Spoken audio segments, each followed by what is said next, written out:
Hello friends, welcome to my channel my unique academy. फ्रेंड्स, हम लोग पढ़ रहे थे एक नॉवेल प्राइड एंड प्रेजुडिस, जिसको लिखा है जेन ऑस्टिन ने, और इसमें हम लोगों ने अभी तक 14 चैप्टर पढ़ लिए हैं। तो आज हम लोग उसके आगे नेक्स्ट चैप्टर पढ़ेंगे, यानी चैप्टर नंबर 15 पढ़ेंगे। तो अगर अभी तक आप सभी ने सारे चैप्टर्स नहीं देखें तो उनको देख लीजिए, तभी आप ये चैप्टर पढ़िए, क्योंकि सीक्वेंस से देखेंगे तभी आपको एक कहानी, ये जो उपन्यास है समझ में आएगा। बहुत ही रोमांचक है, बहुत ही अच्छा उपन्यास है, तो इसको आप शुरू से देखेंगे। चैप्टर 15 देखिए। Mister Collins was neither sensible nor educated well. Mister Collins जो था वो ना तो सेंसिबल था, मतलब ना तो समझदार था, और ना ही वेल एजुकेटेड था, ना तो पढ़ा लिखा था। मिस्टर कॉलिंस ना तो समझदार ही था, ना तो पढ़ा लिखा था। हिज माइजर एंड इग्नोरेंट फादर, उसके कंजूस और अज्ञानी पिता ने, देखिए हिज मतलब किसके लिए है, मिस्टर कॉलिंस, तो मिस्टर कॉलिंस के पिता की बात हो रही। हिज माइजर एंड इग्नोरेंट फादर, उसके कंजूस और अज्ञानी पिता ने, हैड ब्रॉट हिम अप, उसका पालन पोषण किया था, इन सच अ वे, ऐसे माहौल में, दैट की ह्यूमिलिटी, बेइज्जती, हैड बिकम, बन गई थी, पार्ट ऑफ हिज नेचर, उसके स्वभाव का एक भाग। यानी कि कॉलिंस के पिताजी, जो कि एक कंजूस थे, अज्ञानी थे, उन्होंने कॉलिंस का पालन पोषण ऐसे किया कि बेइज्जती जो है वो कॉलिंस के जीवन का अंग बन गया, उसके स्वभाव का एक हिस्सा बन गया। यानी बेइज्जती से कॉलिंस घबराता नहीं था, चाहे जितनी उसकी बेइज्जती कर लो, क्योंकि वो बेइज्जती उसके जीवन का एक अंग होगा। जहाँ जाए, जहाँ बेइज्जती उसकी होती रहती है, क्योंकि उसका पालन पोषण ही ऐसा हुआ। कहते नहीं है ना, कोई कोई लड़के बदतमीज होते हैं तो अक्सर उनके पिता पे सवाल उठते हैं कि आपके पिता ने कैसे पालन किया होगा आपका। तो वही चीज़ यहाँ पे कॉलिंस पे लागू हो रही है।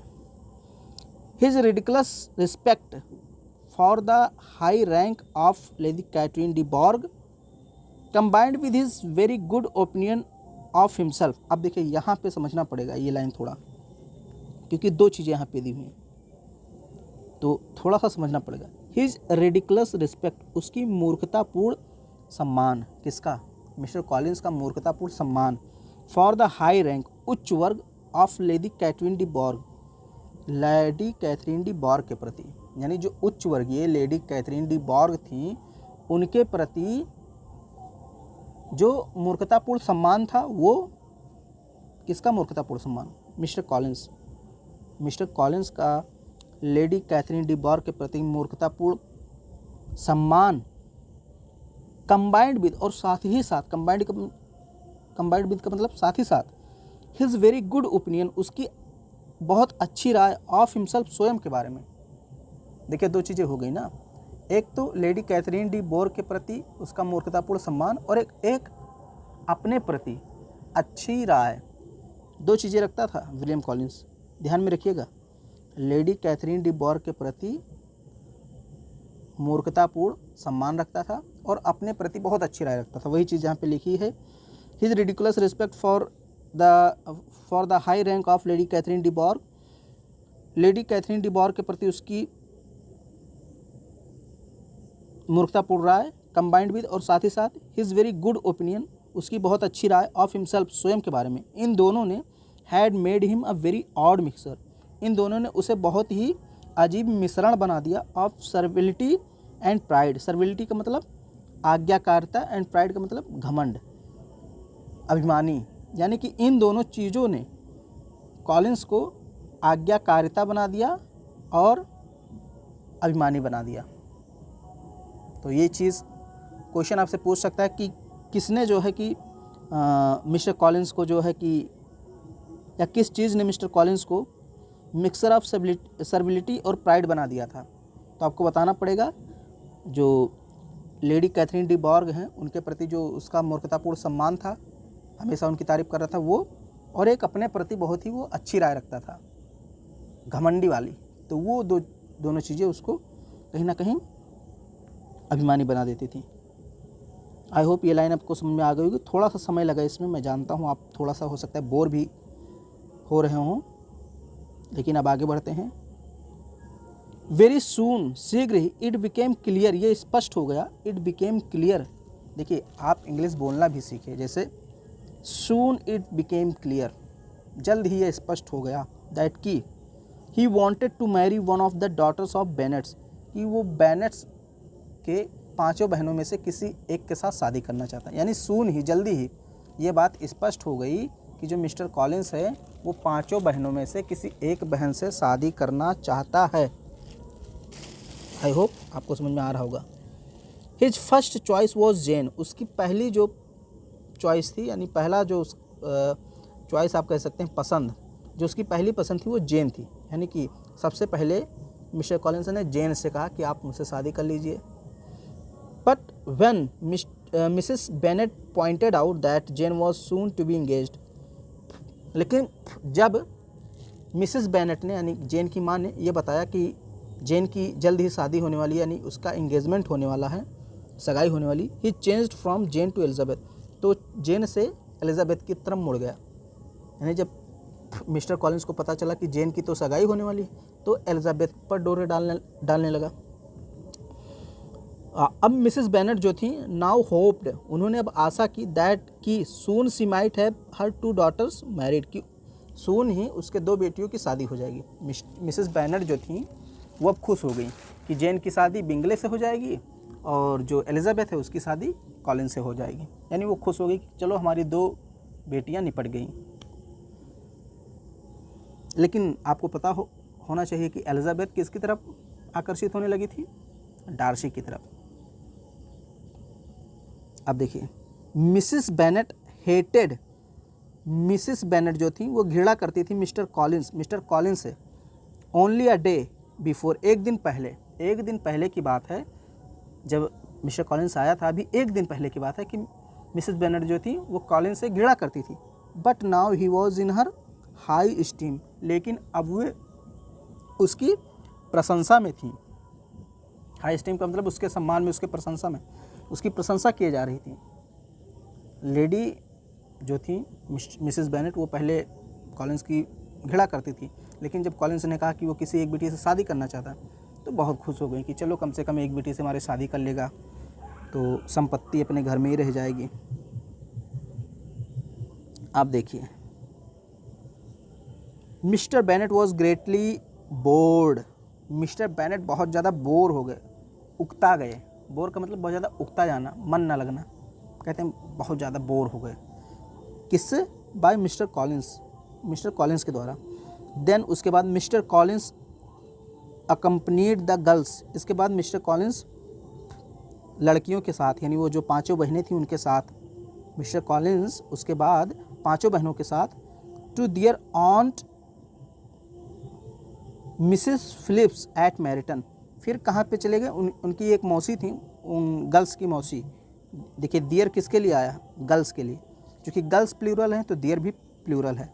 अगर यहाँ पे मिस्टर कॉलिंस के लिए दियर आया होता तो दियर की जगह ही जाता, ना कि दियर आता। इसलिए ध्यान दीजिए, ये जो आंट हैं यहाँ मिस्टर लगा है, ये मिस्टर नहीं मिसिस होगा। मिसिस फिलिप्स, ये जो 5 बहनों की मौसी हैं मिसिस फिलिप्स, ये मैरिटन में रहती हैं, तो उनसे मिलने चल दिया। कौन? Mister Collins. मिस्टर कॉलिंस 5 बहनों के साथ उन बहनों की मौसी फिलिप्स, मिसिस फिलिप्स के यहाँ मिलने चल दिया। कहाँ पे? मैरिटन में।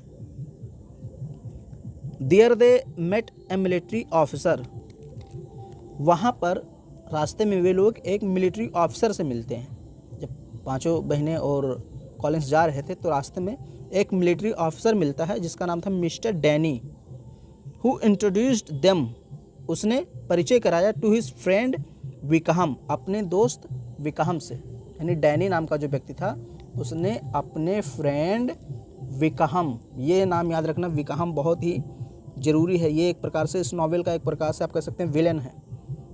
तो विकहम से जो है परिचय कराया कि ये देखिए ये मेरा दोस्त विकहम है। Who was a young handsome, जो बहुत ही सुंदर नवयुवक था, नवयुवक मैन यानी हैंडसम मैन था, ऑफ प्लेजिंग मैनर्स, और बहुत ही अच्छे स्वभाव का था। मैनर्स का मतलब तौर तरीका उसका अच्छा था, सभ्य था, सुसंस्कृत व्यक्ति था। Then Darcy and Bingley appeared riding, फिर वहीं पर जो है डार्सी और बिंगले भी पहुंच गए, राइडिंग का मतलब घुड़सवारी करते हुए, एंड टॉकिंग और बात करते हुए अबाउट जेन बेनेट के बारे में।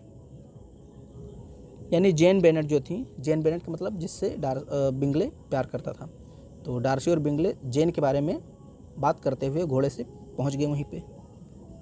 अब देखिए वहाँ पर कौन कौन हो गए, पांचों बहनें हैं, कॉलिंस है और डैनी है और विकहम है और दो और आ गए, यानी कि बिंगले और डार्सी दोनों आ गए। इतने लोग वहाँ पे इकट्ठा हो गए। अब आगे देखिए क्या होता है।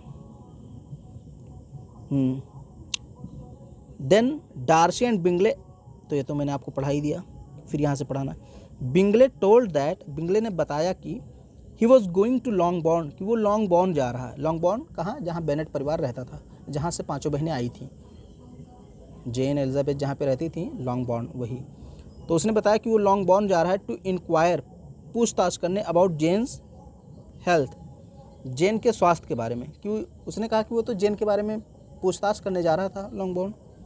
Mister Darcy even now looked determined, Mr Darcy अभी भी, मिस्टर डार्सी नाउ, देखिए इवन नाउ, इवन नाउ का मतलब अभी भी, लुक्ड दिखते थे, डिटरमाइंड निश्चित, निश्चित दिखते थे, नॉट टू लुक नहीं देखने की, एट एलिजाबेथ, एलिजाबेथ की तरफ। When suddenly he saw Wickham, जब सडनली उन्होंने विकहम को देखा। कहने का मतलब ये है, डार्सी मैंने आपको बताया था कि डार्सी धीरे धीरे एलिजाबेथ की तरफ झुक रहा था, प्यार में पड़ रहा था।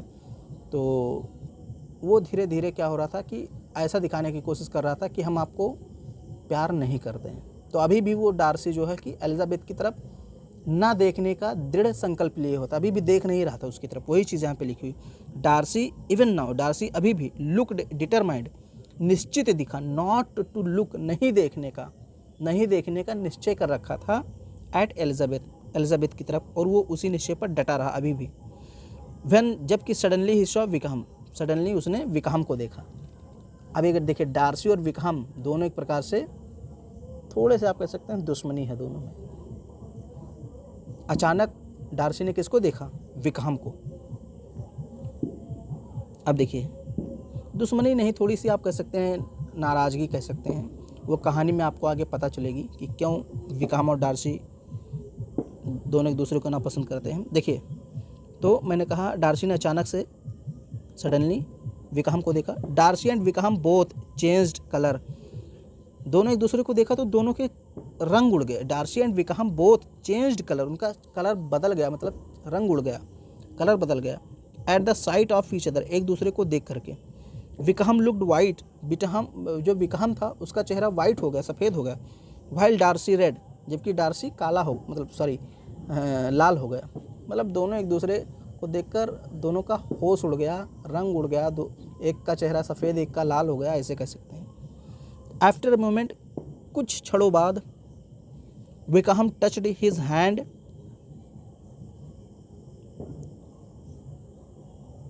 विकहम ने उसका हाथ छुआ यानी टच किया। And Darcy nodded,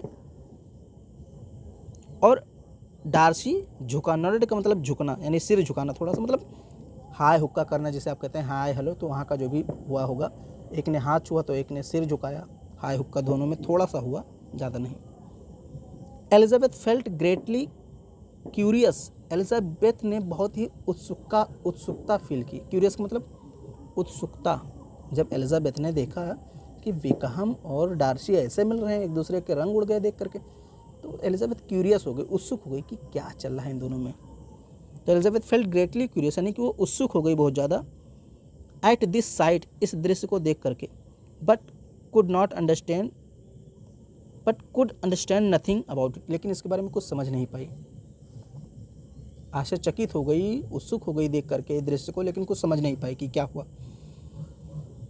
then they soon parted, शीघ्र ही वे सभी अलग हो गए, यानी जहाँ जहाँ जो जा रहा था वो चले गए। The sisters went to their aunt, जो लड़कियाँ थीं वो अपनी मौसी के घर चली गई। वेयर, जहाँ पे mister Collins was received very politely, mister Collins का अच्छे से स्वागत किया गया, विनम्रता से स्वागत किया गया उन पांचों बहनों की मौसी के यहाँ। बैक एट लॉन्गबॉर्न, जब वे लॉन्गबॉर्न वापस आते हैं, mister Collins made Mrs Bennett happy, तो मिस्टर कॉलिंस जो है मिसेस बेनेट को खुश कर देता है बाय प्रेजिंग, प्रशंसा करके Mrs Philips manners, Mrs Philips के मैनर्स की यानी तौर तरीकों की, एंड पोलाइटनेस और उनकी विनम्रता की। यानी कि जब उन पांचों बहनों की मौसी के यहाँ 5 बहनें गई थी और कौन गया था, मिस्टर कॉलिंस। तो जब मिस्टर कॉलिंस और पांचों बहनें वापस आती हैं लॉन्गबॉर्न मिस्टर बेनेट के यहाँ, तो मिसिस बेनेट से मिस्टर कॉलिंस फिलिप्स की प्रशंसा करता है खूब। जो पांचों बहनों की मौसी थी मिसिस फिलिप्स, उनकी खूब प्रशंसा करता है कि आपकी बहन तो बहुत अच्छी थी, क्योंकि ये जो मिसिस फिलिप्स हैं ये मिसिस बेनेट की बहन ही थे, तभी तो मौसी हुई। तो खूब प्रशंसा करता है, कहता है कि आपकी बहन तो बहुत अच्छी थी, हमारा बहुत अच्छे से स्वागत किया, आपके बारे में बहुत अच्छी अच्छी बातें कर रही थी। तो जो मैंने बताया था शुरुआत में कि जो मिसिस बेनेट थी वो बेवकूफ़ थी ही, तो वो बहुत खुश हो गई और मिस्टर कॉलिंस को और ज़्यादा मानने लगी। तो आगे हम लोग बात करेंगे चैप्टर नंबर 16 की। तो इतना ही था आज। उम्मीद करता हूँ आपको समझ में आया होगा, मज़ा भी आ रहा होगा। थोड़ा सा कोई सेंटेंस में ज़्यादा समझा देता हूँ, तो हो सकता है आप बोर फील कर रहे हो वहाँ पे, लेकिन थोड़ा रुक जाइए, समझिए थोड़ा सा उसको, क्योंकि बहुत बच्चे होते हैं ना, एक बार में नहीं समझ में आता है। तो वीडियो पसंद आए तो लाइक कर दीजिए, शेयर कर दीजिए। चैनल पर पहली बार है, चैनल को सब्सक्राइब जरूर कीजिए।